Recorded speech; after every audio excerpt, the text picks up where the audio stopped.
Hello,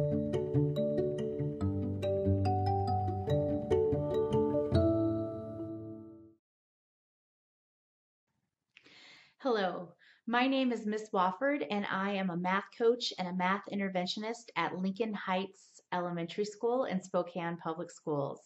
I'm looking for all my kindergarten friends out there. Kindergartners, I just need you today. No materials necessary, just you. All right, we're going to go ahead and get started. We're going to warm up our mathematician mind by reviewing 3D shapes. Remember that 3D shapes are solid. They're not flat like 2D. They're 3D. Nice solid shape. Let's try our first one. What's this shape? It has a circular flat surface at the bottom. Maybe it'll help if I turn it this way. That's right, it's a cone. Nice job. This is a cone. 3D cone.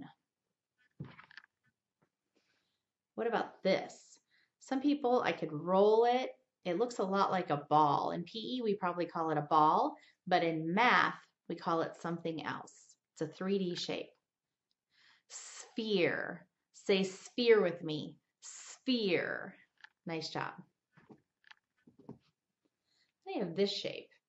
It rolls. It has two flat surfaces or faces that are circles, and then it's rounded. This is called a cylinder. Say cylinder, cylinder. And our last 3D shape is this. It has 6 faces. All the faces on this particular shape are squares. So that means that every face, all 6 of them, are the exact same size. It's related to the square, but in the 3D form, it's called a cube. That's a great warm-up. Let's get to our learning targets. Today, our learning targets are I can count by ones and tens. I have something to show you. Let's see if I can get it really close to the camera. Do you know what this is? It's kind of hard to see. It's flat, and it has 2 sides. Have you realized what it is? It's a coin. It's a coin. This coin, it is a little hard to see, so I have a larger version of it. I have a model of the coin. What can you tell me about this coin? What do you know about it? You're right, it is money. What else can you tell me about it? It does have a picture of someone. It has a picture of, I'm going to get a little closer. That is a picture of President Lincoln. So that's a picture of President Lincoln. That's his head. In fact, we call this side the head side, and we call this side the tails. Heads and tails. I notice on the tail side it says 1 cent. This coin is worth 1 cent. What's the name of this coin? Did you say penny? Nice job. This is a penny. This is a model of a penny. A real penny is much smaller, but we're going to use my model today because I think it'll be easier to see. So this is 1 penny. I have some more pennies, so let's go ahead and count them by ones. 1,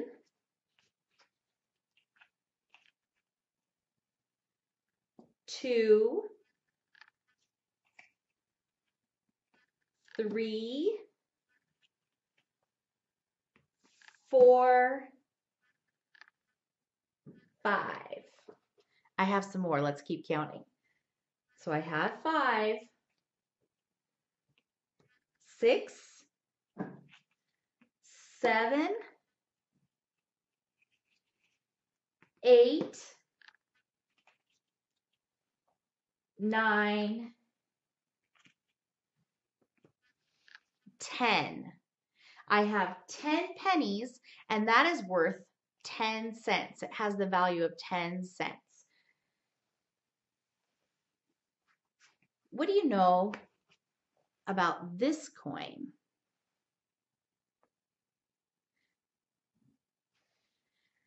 It's a little hard to see too.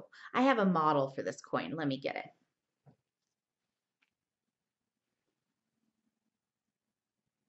You're right, it's a different color. The penny was copper in color, and this one is silver. It's also a coin. It's also a type of money. What can you tell me about this coin? You're right, it does have a head like the other one, but it's a different person. This is the head side, and the side without a head we call tails. This is President Franklin Roosevelt. So that's his picture. And if we look really closely on the other side, it says the United States of America around the top, and at the bottom it says 1 dime. This is a dime. It's worth 10 cents. In fact, isn't that what we had before? I have 10 pennies. They're each worth 1. Let's count them. 1, 2, 3, 4, 5, 6, 7, 8, 9, 10. I'm going to draw that. I'm going to draw out that I have 10 pennies. Now, when a mathematician makes a drawing or a sketch, it doesn't have to be very detailed. I'm going to go ahead and just draw out my first row of 5. See my pennies? I'm just writing 1 inside each of them. So this is my mathematician sketch of my 10 pennies. So I have 10 pennies, and the value of those 10 pennies is 10 cents. I have 10 cents. But now I have the dime. The dime is also worth 10 cents. 10 of these is the same value as 1 of these dimes. So there's my 10 cents, and then I'm going to go ahead and I'm going to draw my dime. Remember, the difference between an artist sketch or a mathematician sketch is the detail. As a mathematician sketch, I just need a drawing that's going to represent the idea I have. So I'm going to say that inside the dime, that is worth 10 cents.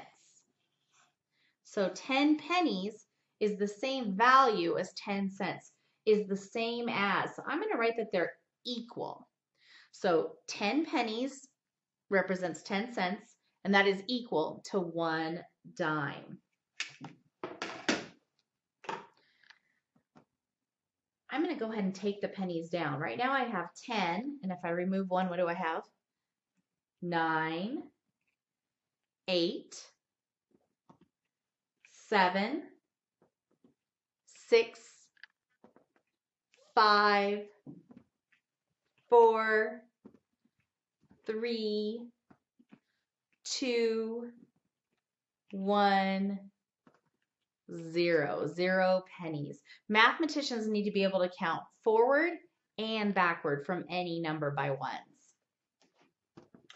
Remember, this is a dime. How much did I say a dime was worth? That's right, 10 cents. So here's the dime, 10.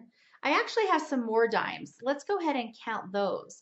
But we don't count them by ones. We're going to count their value. So we're going to count by tens. This is 10 cents, 20, 30, 40, 50. I have some more. Let's keep going. Close look at my dime. 60, 70, 80, 90, 100. I have 100 cents. That's the value of these dimes. But how many dimes do I have? Well, I have a row of 5 and another row of 5. I have 2 rows of 5. So that's 5 and 5 and 5 and 5 make 10. So I have 10 dimes, but their value is 100 cents. So I have 100. Remember I said it's important for mathematicians to be able to count forward and backwards by ones? We just counted forward by tens. Let's do it again.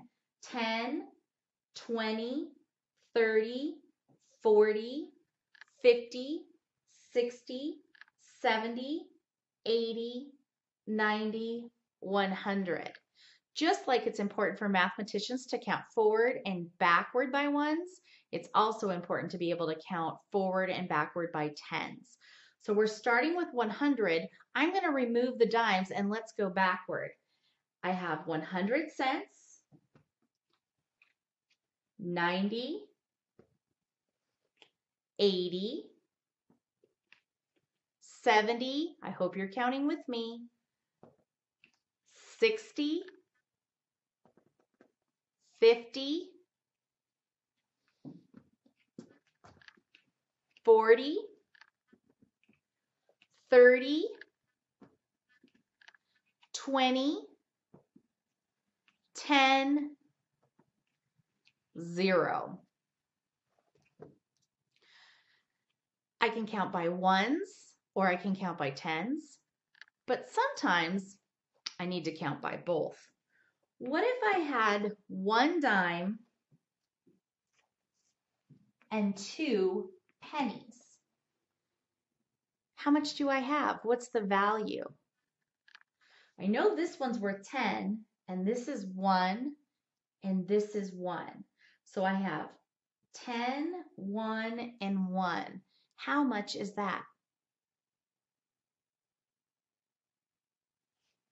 Well, 10,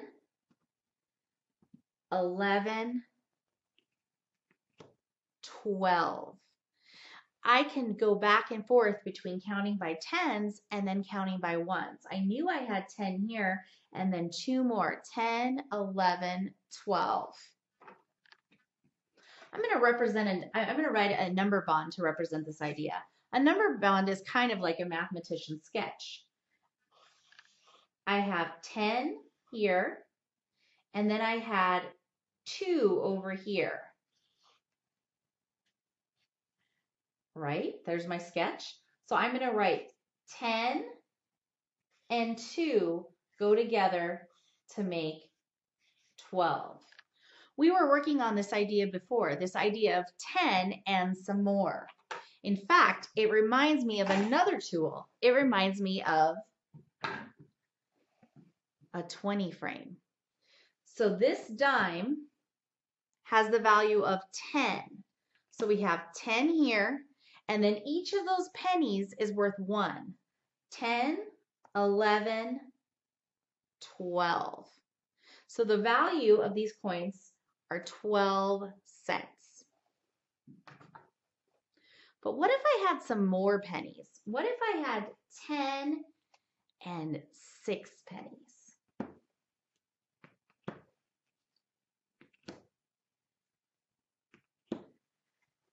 How much money would I have now? What's their value? I have 10 and some more. What did you say? Did you say 16? Let's check. 10, 11, 12, 13, 14, 15, 16. I'm going to go ahead and do a sketch of that. Sometimes after mathematicians figure out something, they like to take notes or write their thinking down. So I'm going to go ahead and just draw a quick sketch of that. I have 1 dime, which is worth 10, and then I had 6 pennies. I'm going to go ahead and draw those 6 pennies, and they're each worth 1. You helped me figure out that I had 10 and 6, and then if I put 10 and 6 together, that makes 16. 10 and some more.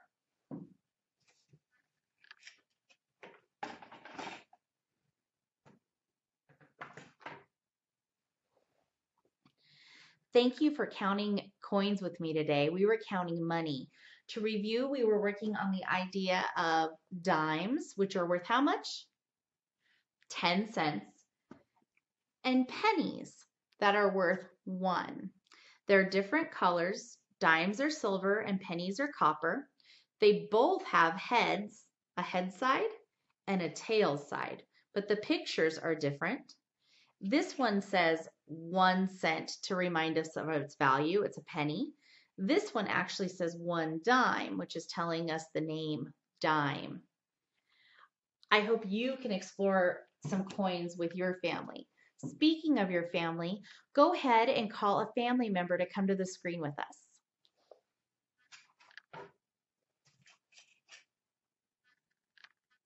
Thank you, kindergarten families, for joining us.